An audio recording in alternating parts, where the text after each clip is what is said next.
Ser Podcast. Las 8 de Hoy por Hoy en Ser Podcast. Una pregunta para empezar. ¿Cuántas horas hay que trabajar? El Gobierno impulsa la reducción a las 37 horas y media a la semana y quería empezar a tramitarlo la semana que viene en el Congreso. Hubiera servido para escenificar con una votación que tiene una mayoría que permita pensar en la estabilidad de la legislatura, que es lo que el Gobierno anda buscando después del caso Cerdán. Pero falta Junts. Así que esa votación simbólica sobre un proyecto que es clave se pospone porque faltan votos.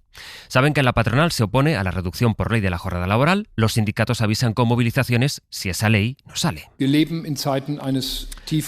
Hay un debate en Europa sobre el trabajo que se está abriendo paso. En realidad tiene que ver con el uso de nuestro tiempo, o sea, nuestra manera de vivir. Hace unas semanas el canciller alemán, el conservador Merz, a quien ahora escuchan, dijo: en Alemania tenemos que volver a trabajar más. Una frase textual. Le llovieron las críticas que le recordaron, por ejemplo, cómo allí en su país se respeta el tiempo de descanso de los trabajadores. Y ayer el primer ministro francés dijo que Francia es textualmente adicta al gasto público. Y así es como Bayrou justificó un recorte drástico, 44.000 millones del gasto público para contener una deuda que está disparada. Recorta pensiones, recorta salarios, recorta personal, congela prestaciones, quita 2 días festivos y apunta a las bajas médicas. Dice el primer ministro que la mitad no están justificadas. Conviene que vayamos situando el debate hacia el que vamos ahora que se habla tanto de la inversión, del gasto en defensa, porque el gasto, la inversión social, la productividad y la distribución económica al final tienen que ver con nuestros derechos. Hoy por Hoy Noticias. Ser Podcast. Hola, buenos días. Pues resulta que fueron apenas unos pocos. Ayer habían llamado a concentrarse en Torre Pacheco, pero la cosa pinchó. La presencia policial evitó la concentración ultra, no hubo altercados más allá de que los pocos que había intentaron amedrentar a una periodista de Televisión Española. Lo que se preguntan esta mañana los vecinos es si Torre Pacheco va a poder recuperar por fin la tranquilidad, si esto acaba después del miedo y de las cacerías, porque es verdad que para hoy y mañana hay convocadas nuevas concentraciones. En Torre Pacheco sigue nuestra compañera Ruth García. Ruth, cuéntanos, buenos días. Buenos días. Normalidad que ansían vecinos como Moisés, natural de Torre Pacheco, que culpa a los llegados de fuera de la situación actual que se está viviendo en este barrio de San Antonio, donde ahora mismo me encuentro, un barrio multicultural y obrero que no ha tenido nunca problemas de convivencia, como nos decía. También hemos conocido a Ángel, un colombiano que lleva 8 años viviendo en este barrio y que está deseando que vuelva la paz. Es el reflejo de un pueblo, Torre Pacheco, situado en el foco nacional por estos disturbios racistas que en su mayoría no entienden. La protesta de anoche, convocada por ultras, pinchó y se limitó a un centenar de personas, también de ultraderecha, que profirieron insultos hacia los medios de comunicación y el Gobierno de España. San Antonio se blindó por las fuerzas de seguridad, que hoy también van a estar pendientes de otras concentraciones ultras convocadas para recuperar cuanto antes la normalidad. Volvemos en el abierto. Ruth, gracias. Hasta luego. Hoy por Hoy Noticias. Ser Podcast. Ayer nos contó aquí el fiscal de delitos de odio en qué fase está la investigación. La policía y la Guardia Civil están recopilando, rastreando los mensajes en los que se llamaba a cazar personas migrantes y luego van a dar parte a la Fiscalía, que en Murcia va a investigar al líder de Vox en esa región por vincular la inmigración con la delincuencia. Miguel Ángel Campos, buenos días. Hola, buenos días, Astre. Vamos, Campos, a explicar, si te parece, en qué punto están todas esas investigaciones que ayer llevaron, por cierto, a detener en Barcelona al cabecilla de una plataforma que llamaba a estas cacerías. Detenido en Mataró este joven de 29 años que es uno de los líderes de la organización xenófoba supremacista Deportem-Now, Deportadlos Ahora, principal instigadora a través de las redes sociales del llamamiento a la cacería contra el colectivo magrebí en el municipio murciano. En total son ya 14 detenidos desde que estallara el episodio, incluidos los 3 supuestos implicados en la agresión al anciano de Torre Pacheco. El principal sospechoso es un joven de 19 años de origen marroquí, detenido en Rentería. Un juzgado de Donosti ha ordenado su ingreso en prisión provisional y sin fianza por un delito de lesiones. Este supuesto agresor será enviado a los juzgados de San Javier en Murcia, que son los competentes. Precisamente la jueza de guardia de San Javier ha ordenado la libertad con cautelares para los 2 primeros detenidos relacionados con la agresión. Así es como están las cosas a esta hora de la mañana. Miguel Ángel, gracias. Hasta luego. Luego está la parte política, que tiene que ver con la distancia o la proximidad que quiera guardar el PP con Vox. El resto de oposiciones están más o menos claras en el escenario. Saben que el Gobierno desde el primer día, lo hizo aquí Marlaska, ayer la portavoz, señala a Vox. Cuando el odio se ha alimentado a través de las mentiras, se convierte seguramente en el combustible más inflamable que tenemos en estos momentos. Y hay que decir también muy claramente que en ese odio chapotean diariamente un partido político como Vox. Por cierto, también con el silencio cómplice del Partido Popular. Vox que sigue sin condenar las cacerías de migrantes. La culpa de que esto pase es de los que acuerdan abrir las fronteras en Bruselas y en España, el Partido Popular y el Partido Socialista, que votan a favor de las regularizaciones masivas, que blanquean la inmigración ilegal y que blanquean el tráfico de personas. El PP ha condenado las cacerías, pero evita vincularlas con el discurso de Vox como sí hace el gobierno. El PP, que ha endurecido su discurso sobre la migración, sabe que Vox les está atacando porque, a su juicio, el PP y el PSOE tienen, a juicio de Vox, la misma política en este asunto. Y a eso es a lo que ha querido poner distancia, a lo que ha querido replicar la nueva portavoz del Partido Popular, que es Esther Muñoz. Yo creo que Vox está aprovechando irresponsablemente todo lo que está pasando y en lugar de contribuir a que todo se calme y a que vuelva la normalidad a Torre Pacheco, está intentando contribuir pues, a generar debates intentando equiparar al Partido Popular con el Partido Socialista. Es su marca, lo estamos viendo con este asunto y también con otros asuntos y me parece bastante irresponsable. Todo el mundo sabe que el Partido Popular no ha financiado la inmigración irregular. Alberto Núñez Feijóo dejó ayer un mensaje en el que trata de pasar por alto el discurso de Vox, con quien el PP ha pactado los presupuestos en Murcia y en otros sitios, pero en Murcia también. Feijóo pide que nadie se tome la justicia por su mano, un mensaje a los violentos. Dice que la delincuencia no se combate con más delincuencia. Y se centra en el gobierno. Sé que está usando los disturbios para tapar sus cesiones al separatismo y su corrupción, pero lo único que ha hecho evidente es que ni hay política de seguridad ni hay política migratoria. Mientras hablamos de los inmigrantes ilegales de Torre Pacheco, siguen llegando más inmigrantes ilegales a nuestras costas. El verano pasado, quizá lo recuerden, quien ahora es secretario general del PP, Miguel Tellado, pidió que se desplegara la Armada para evitar la llegada de pateras y cayucos. Y también el verano pasado, Pedro Sánchez, de eso también se habló mucho, hizo una gira muy comentada por varios países de África para defender una migración ordenada y regular, dijo el presidente del gobierno.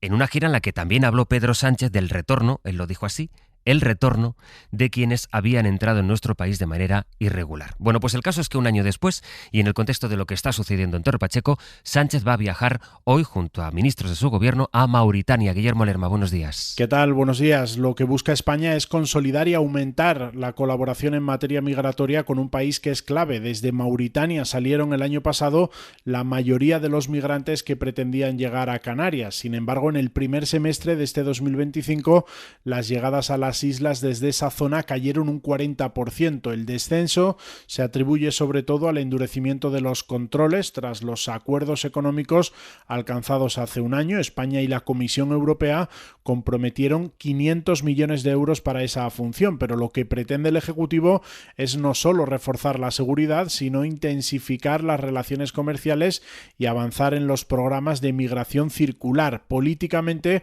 la visita va a permitir a Pedro Sánchez defender que la cooperación con los países de origen abre vías seguras de inmigración que además enriquecen a la sociedad. Todo frente a quienes estos días especialmente alimentan relatos falsos que vinculan a la población migrante con conceptos negativos como la delincuencia y la inseguridad.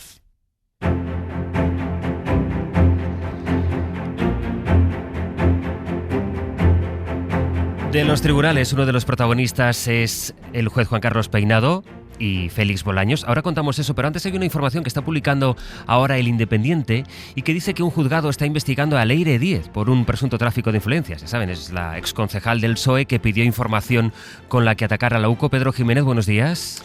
¿Qué tal? Buenos días. Es el juzgado de instrucción Sastre, el número 2 de Plaza de Castilla, el primero que ha movido ficha a raíz de la denuncia que interpuso la escala de suboficiales de la Guardia Civil por un presunto delito de tráfico de influencias contra Leire Díez, la exmilitante, antigua concejal del PSOE, que llegó a ocupar puestos en empresas públicas y que tras su andadura política pasó a ofrecer a investigados en casos de corrupción pactos con la Fiscalía y la Abogacía del Estado a cambio de información sensible sobre altos cargos de la Guardia Civil o de anticorrupción. Eso es lo que esta denuncia quiere que el juez investigue. Hay otros 2 juzgados que tienen sobre su mesa denuncias similares de asociaciones ultras y un tercero de la Asociación Unificada de la Guardia Civil. Díez se ha defendido asegurando que todo lo que ha hecho obedece a una investigación periodística que pronto verá la luz. Por tanto, la primera investigación que está ya en marcha. Y decía que el nombre propio hasta ahora era Peinado, también Bolaños, por ese varapalo, juez del Supremo, el varapalo del Supremo al juez Peinado, no solo, Pedro, porque descarta imputar a Bolaños, sino por la contundencia con la que el Supremo se dirige a Juan Carlos Peinado. Eso es, porque el Supremo admite la exposición razonada de Juan Carlos Peinado y archiva las intenciones del juez, que quería ampliar la investigación por las actividades profesionales de Begoña Gómez al ministro del Gobierno. Dice el ponente de esta resolución, presidente en funciones de la Sala de lo Penal del Alto Tribunal, Andrés Martínez Arrieta, que hay una absoluta ausencia de cualquier indicio mínimamente fundado o dotado de mínima verosimilitud de la participación de Félix Bolaños en los hechos para atribuirle esos delitos que le atribuye Peinado de falso testimonio y malversación. No existen indicios, añade, más allá de meras hipótesis. El tribunal, compuesto por 5 magistrados, es muy duro con el juez, al que reprochan también que no haya pedido opinión al fiscal antes de hacer este movimiento. Pedro, gracias. A vosotros. El Gobierno trata de ir retomando el control de la agenda política después del caso Cerdán, por ese viaje, esa gira que va a desplazar a Sánchez y a 7 ministros a Mauritania, de la que nos hablaba Guillermo. Y ayer se reunió Sánchez con el Lehendakari, que pidió al presidente que ponga orden, le dijo textualmente, en su ejecutivo. Después del debate sobre la financiación de Cataluña, buscaban la imagen del acercamiento con el PNV, escenificado en varios traspasos. Ana Fernández Vila, buenos días. ¿Qué tal, Sastre? Buenos días. Sánchez gana tiempo también con el PNV. El Gobierno ha aceptado empezar el traspaso al País Vasco de una parte de la gestión de la Seguridad Social que se llevaba retrasando 46 años y ha aceptado también que la SEPI ayude a salvar Talgo, como exigía Euskadi. Así que Pradales se fue ayer de Moncloa con varios logros bajo el brazo que le permiten al Ejecutivo reconstruir puentes con uno de sus socios más fiables. Eso sí, el Lehendakari dejó también nuevos avisos. He solicitado al presidente Sánchez que ponga orden. La confianza cuesta mucho ganarla y muy poco perderla. El Gobierno le resta importancia al tono mientras se afana por desmontar el nuevo frente que se le abre ahora con la oposición por el traspaso de la Seguridad Social. En ningún caso se rompe la caja única de la Seguridad Social, que lo que se traspasa es la gestión. Defendía ayer el ministro Torres que la reunión fue fructífera, aunque desde el Gobierno vasco ya ponen fecha al siguiente examen de confianza, que será la siguiente reunión bilateral de finales de año. El tiempo, porque hoy va a ser el día en que hará más calor dentro de este episodio de altas temperaturas de estos últimos días. Adrián Cordero. Buenos días, sí, día propio de una ola de calor con 36 provincias con avisos activados. Atención especialmente a Andalucía, Extremadura, Castilla-La Mancha, Madrid, el sur de Castilla y León, Galicia, también en Canarias. En estas zonas el riesgo es importante, con máximas en muchos casos superiores a los 40 grados puntualmente.